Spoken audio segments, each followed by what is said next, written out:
I apologize for all the crypto stuff I'm doing lately, but this FTX stuff and all the Elon Musk stuff going along with it, I'm infatuated.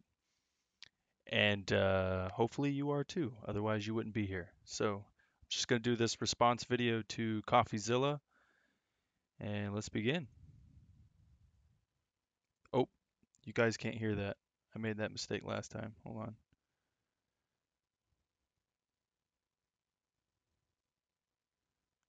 You think I would have.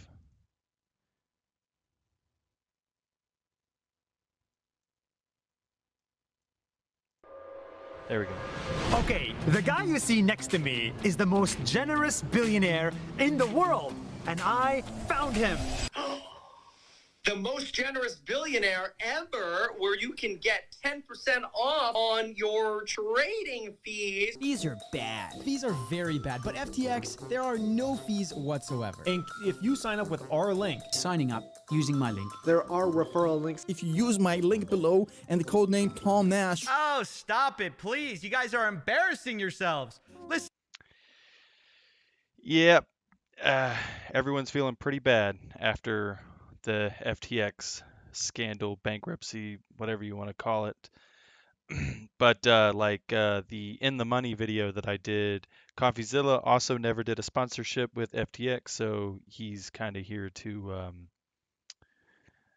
praise himself.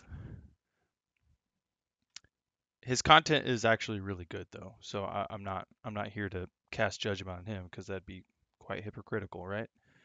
But I did, what's the next thing? 244. Up car. Sam doesn't need the money to buy a Lamborghini or to buy a Rolex or to impress his friends. In fact, his car is a Toyota Corolla. It's you trust the guy more when you see the car he drives. He's worth like $20 billion or something, and he drives like this kind. I don't want to call it beat up. It's like it's an older Toyota. He doesn't even have window tints on a completely stock Toyota. What does that have to do with anything? What does window tint have to do with? So I think it's got to do. I think it's got a lot to do with everything. Just the simple fact that the 99% is the majority of people on this planet. That's pretty obvious, right? So most of us, we're a lot more able to relate to those that don't go around buying all the nicer, fancier things. So I think that's actually very important. If you have found someone who's claiming to be generous and charitable and they don't go out of their way to spend their massive amounts of 1% wealth on themselves, that's a very important indicator on whether you would trust them or not. In my opinion, just sheer relatability. I think a lot of people feel that way, but that's not to take away from what he's about to say, which he's completely right about as well. Have to do with Sam's qualifications as an investor. I mean, yeah, zero.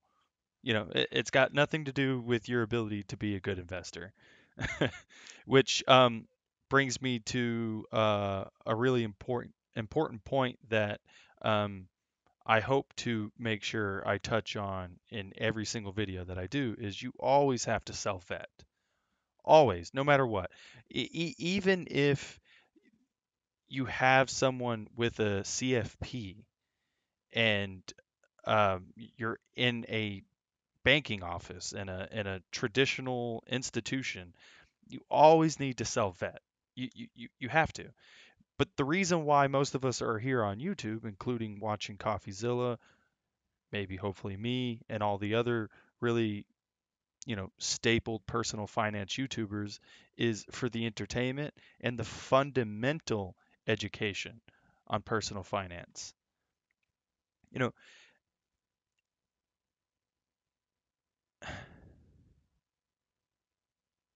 Yeah, compliant qualifications don't always equate to the best results either, which I actually catch him kind of being contradictory in that as we continue, you'll see. 4:02 is my next little timestamp here. Years in advance.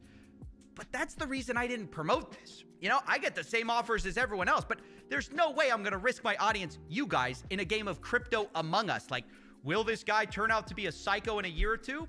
Let's find out. No, I'm not going to do that. And it's not because I'm better than anyone. It's just because I know that even though I know a little bit about crypto, I don't know enough to know for sure whether these companies are going to be around. So that alone, I just need to commend CoffeeZilla for. He didn't want to push that on his audience, which I would imagine not only do I commend you for that, your audience does as well. 4 hours notice, like, it's just such an embarrassing standard for this industry, if you can even call it that, because it's just a bunch of basically random people giving their opinion about finance. And truthfully, I just think it's a big lesson, another lesson, the millionth lesson, that you shouldn't be actually taking real advice from the people who you watch on these screens. They're entertainers, and they don't know much more than you about what they're actually selling. Right. We are just people on YouTube. Not like I'm even throwing myself remotely close to the pot of coffee and the other big named ones, but including him, we are just people on YouTube. But straying too far into the scarcity mindset is not helpful for any of us. Let's stay in the abundance mindset. We are a group of people that we we should be supporting each other. We're trying to lift others up and support them and educate and we are simply entertaining and hopefully motivating, and that's it. you know that's all we're here to do. So to kind of like attack others for what wasn't malicious behavior, maybe that's not what anyone's doing. We're all just venting here because I'm sure there's a lot of money wrapped up in a lot of things that a lot of people have been doing this year, with not just the stock market having one of the worst years in 50 years, but also, what is this, like the double digit crypto exchange to go bankrupt this year already?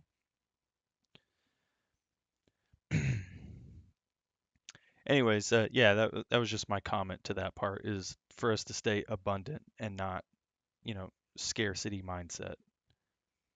We all make mistakes. We're all human.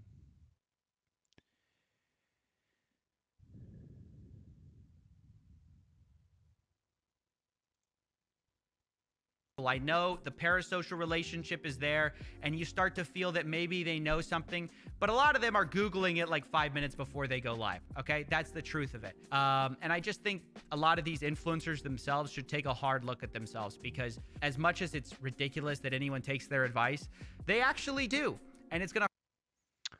I guess I messed up my notes here, because so he talks about like Kevin O'Leary here and some of the other big names, and traditional names like BlackRock, and Kevin O'Leary.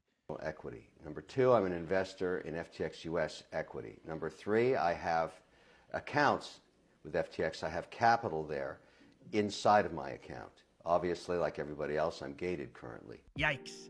So Coffee's talking about, the biggest names, the most tried and true names, even being caught with their pants down. But right here, he goes on to bash the, YouTubers.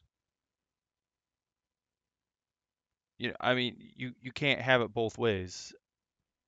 I think it's just a big lesson that you cannot take advice from these people. I know the parasocial relationship is there, and you start to feel that. Yeah, I mean, you can't have it both ways. I mean, no matter what, even if it is a CFP, even if it is BlackRock, Kevin O'Leary, or a YouTuber, self vet. Um, but the fundamental education and motivation is there, and I think that's what's important. We're supporting each other to build wealth, build wealth, and be educated with a better mindset, a rich mentality, an abundance mindset. I mean, and this is the perfect time to be doing it too. If you've ever heard the rich get richer during recessions, well, it's also one of the few times that those with less money can bridge that gap. Everything's on sale, and we might be in a tough market for another couple of years. So we have opportunity to uh, bridge that gap between the 99 and the 1%. I mean, the only sector that's really still doing well since the beginning of this year is real estate, and that's even starting to come down. But anyways, with all that being said, I'm just trying to bring perspective, just trying to, you know,